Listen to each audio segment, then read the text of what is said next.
So today we're speaking with Chad Ogle, a candidate for Sevier County Sheriff. This interview includes questions from the Smoky Signal as well as concerns submitted by members of the public.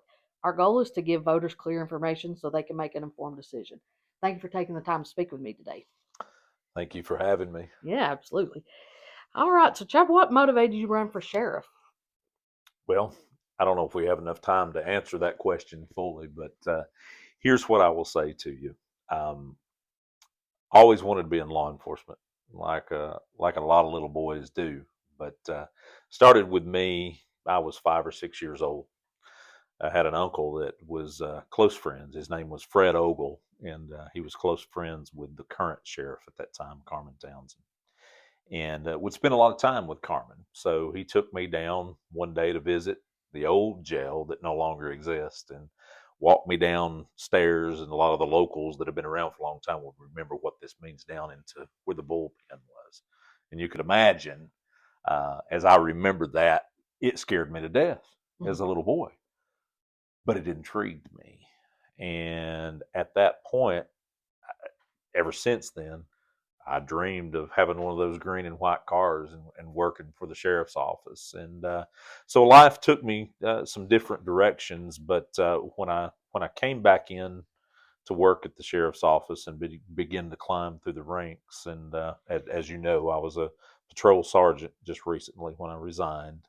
Um, to sum it all up, what really motivated me to run was a conviction that this is what I feel like God has called me to do. To be a servant to others, serving first the officers and the employees of the department and providing a platform for them to be able to be heard, to have a leader that is in the mix with them, so that ultimately we can give this county, this community, the law enforcement organization that they deserve. What do you feel like your top priorities would be when elected? So, my top priorities will be to listen to the people, and I've already been doing some of that, uh, to create a more approachable, transparent, and accessible sheriff's office, a leader who is there not just in an office, but out here with the people of the community, with the officers, boots on the ground, in the businesses, in the places that the community is, listening and hearing what they need and moving forward to deliver the product that they're seeking in a sheriff's office. So, what do you feel is the biggest problem facing the sheriff's office today? So I think transparency and the ability to communicate openly um, is lacking. I think that we need to be willing as leaders to realize we don't have all of the answers, but if we'll pay attention, God has placed the right people around us, and they've got great ideas. They just need to be heard from. So I would say the biggest problem right now is thinking that leadership has all the answers and the unwillingness to listen to the input of the officers and the community. So, speaking of transparency, how will you ensure transparency and public trust within the sheriff's office? So I think it's quite simple. You know, don't just say that we're going to be transparent. Don't just say that we're open for communication. We'll answer the phone. We'll respond to emails. When we have a situation, uh, maybe it's a questionable moral decisions or ethical decisions that have been made by officers, and that is coming under scrutiny. We're not going to ignore those questions. We're going to be forthcoming in the information that we have, and put it out there. I think that's what transparency is. It's not about always sharing uh, the hype, the things that we think, oh, this is exciting, everybody's going to want to know this. We're going to have to share some of the bad stuff. We're going to have to share some of the dirt, and we're going to navigate through that. And we're going to listen to public scrutiny, public questioning, and we're going to do our best to improve the service that we're delivering through that transparency, through that accountability. How do you plan to communicate openly with the public about incidents, investigations, and department decisions? So I think that a more regular communication will be established, and we will work on that right out of the gate. Um, social media is very prevalent, and a lot of people turn to that for their information. But there's a lot of folks that they don't get their information from there. There's other resources as well, but social media will be a big platform. We will have not just a one person that is assigned to being that public information officer. We will have that, but you will hear from me regularly. Uh, so the way that we have done these Q&A videos on my campaign side, if those of you that have followed those, you've seen that we have been very transparent. We answer the questions. Sometimes they're easy questions, sometimes they're hard questions. So as your sheriff, I intend to be in the public eye. If we've got an incident that requires that you hear from me, you will hear from me, and you will hear from me very quickly, and you will hear from me regularly. It won't be a rare circumstance that you're seeing Chad Ogle step up and speak about a situation. You're going to know, hey, you elected me to serve. I talk about service over self. Well, that's what it's going to be. There's going to be times that it may not be the easiest thing to do, but we're going to sit down and we're going to communicate openly. I'll take your phone calls. I'll answer your emails. We'll be in front of the camera. Whatever we need to do, the door will be open, and I'll be out there speaking with the people. Okay. Speaking of the jail, how will you improve conditions and like leadership and professionalism within the jails here in Sevier County? So I don't think that we necessarily have a complete issue in the jail where all leadership needs to be replaced or anything by that, by any means. That's one of the questions that someone asked me early on. If you get elected sheriff, are you planning on going in and just wiping everybody out and starting with a clean slate? No, that's not in my intentions. But what I do want to do, I want to ensure that we have the right people in the right positions, that they lead by serving first. It is not going to be someone that's sitting in an office barking out orders that they have pulled out a book that they've just read or out of a leadership class that they've just been to. We're going to have people in the jail that are going to be just like I've talked about being. We're going to have boots on the ground. We're going to have our ears open. We're going to have our eyes open. You will hear of me being inside that jail. I'm going to have my finger on the pulse of that place. And so we're going to place the right people in the right positions, and we're going to give them the autonomy to do their job. And we're going to be open to the direction that we need to go. Are there enough deputies currently? No, there is not. Um, and I did a video on my campaign page just a couple of months ago addressing that. I Okay. know that several have been hired, but I know that currently the 4 shifts that you have, there's times that they're running with as little as 5 to 7 officers. And the way it is, the way the standards are set by the sheriff's office at this time, a full shift should be 11 officers. So no, there's not enough to cover the county right now. How are you going to recruit and retain them? So I think by the openness, the transparency, the willingness to communicate and listen, and it's real simple. We've got cops that want to be cops, that want to serve and want to make this community better, and we're going to give a those officers an opportunity to be cops. We're going to get out here and we're going to work hand in hand, and I think recruitment and retention is not going to be a problem at all, because in short order we're going to make this the best department in this area to work for. How will you address concerns about their conduct and accountability? Very simple. I'm going to have my officers back, and I absolutely will promise to do that to anyone that we hire.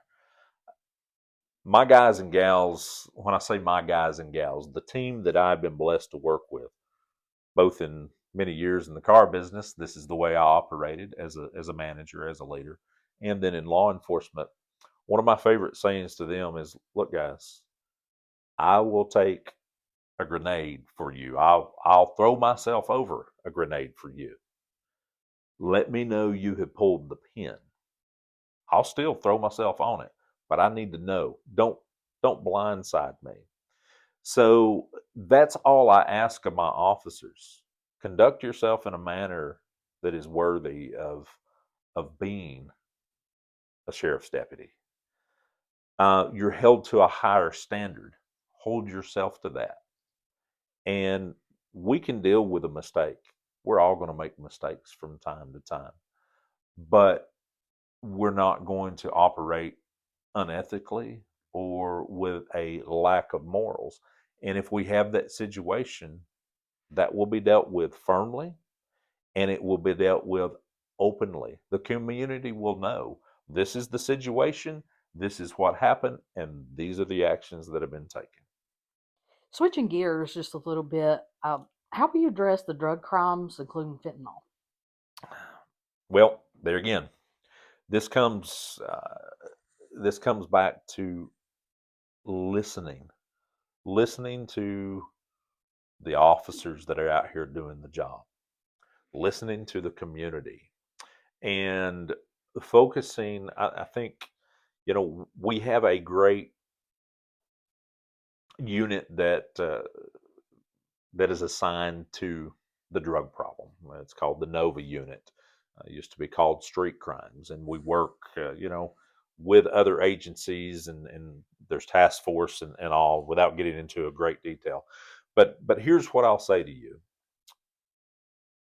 with those situations, I don't know all the answers are, what all the answers are, but I do know how to surround myself with people that are gifted in those areas, and we're gonna listen. We're gonna work as a team with the other agencies in this area, and there's some talent and there is some experience and some expertise that we're going to glean from, and we're going to attack the drug problem very forcibly.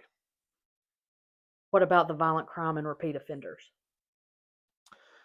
There again, I think that plays right into what I just said. We're going to work very hard to police. We're going to work very hard to follow those cases through court and have them prosecuted. As far as repeat offenders, I think that is as broad as it is long, and there's a lot of that will not be up to us to handle amongst ourselves as law enforcement, but we're going to have to work closely with the court and with the liaisons. There's got to be some rehabilitation programs that we're not even participating in now that can cut down on these repeat offenders, give them the tools they need to be. And I know there's some that are in play right now, but we're going to do better, and we're going to offer these guys and gals a way to get themselves out of these ruts that they've been in for all these years.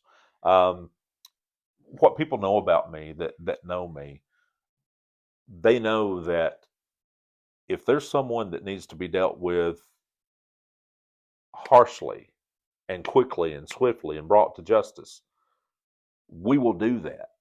But they also need to understand, if that same guy that we've had to bring to justice, and he may have fought us all the way to jail, if that same guy 3 or 4 days later, 3 months, 3 years later, reaches out to Chad Ogle and says, "I'm at the bottom. I need help. Will you help me?" We're going to be the first ones. We're going to wrap our arm around them, and we're going to love on them the way we would want our family loved on. and we're going to create a better community because we're going to restore these people and take them to a level that maybe they've never known when they want that opportunity. What's your position on cooperating with federal law enforcement agencies, including ICE? Full cooperation, you know. And I know that is a very touchy subject. We've addressed that some on my campaign platform, but here's the thing that I will say. You know, if ICE is coming in here and they've got a job to do and they need our assistance, then we're going to be there and we're going to assist them. Do we have the resources of the manpower to be going out and becoming ICE and doing their job? No, not at all. You know, we have a lot of community to serve, and there's a lot of work that has to be done besides immigration. But the short answer of that is any federal agency that needs assistance from the Sevier County Sheriff's Office, as long as the citizens' rights, their constitutional rights, are not being violated, then we will be fully cooperative with them. How will you evaluate and improve programs such as the Citizens Academy? So obviously, taking over the office of sheriff, there's going to be a lot of things that are going to have to be evaluated. There's going to be a lot of programs that they're excellent, and they've been put in place, and we're going to continue with those. Citizens Academy is a very great program. There's an officer there at the sheriff's office now that is a ranking officer that he came through a Citizens Academy, the first Citizens Academy that the Sevier County Sheriff's Office held, as a matter of fact. And he is one of the best officers that the Sevier County Sheriff's Office has. My treasurer, Joe Jim Summit, for the campaign, he came through that Citizens Academy. So it's a great program. I believe in that. They're not going in with a wrecking ball looking to wipe out every program. Uh, some some need very little to be tweaked and be better. Some need polished and need the right people in the right positions, and that's what we will be doing. All right, why should voters choose you to be the next Sevier County Sheriff, Chad? So I think, I'll go back to my platform. If you go on my website and you read a little bit about this campaign, it talks about my tactical approach. I plan to be a tactical sheriff, and I'm not even going to go through that acronym.